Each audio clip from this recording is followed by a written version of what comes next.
एक लक्षात घ्या, हा देश कुठल्याही नरेंद्र मोदींचा नाही, हा देश कुठल्या राहुल गांधींचा नाही, हा देश कुठल्या देवेंद्र फडणवीसांचा नाही, हा देश कुठल्या शरद पवारांचा नाही, हा देश कुठल्या एकनाथ शिंदेचा नाही, हा देश कुठल्या उद्धव ठाकरेंचा नाही, हा देश तुमचा आणि माझा आहे. सर्वसामान्य माणूस हा या देशाचा केंद्रबिंदू आहे.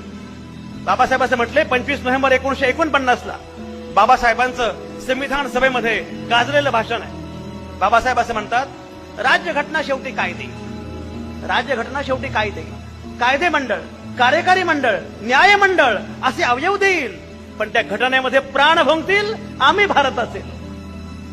We the people of India. सर्वसामान्य माणूस अत्यंत महत्वाचा. बाबासाहेब असं म्हणतात, एक वेळ अशी येईल की राजकीय नेते विकले जातील. काय होते बघा, बाबासाहेब द्रष्टे होते. राजकीय नेते विकले जातील. एक वेळ अशी येईल, माध्यम आपली भूमिका विसरतील.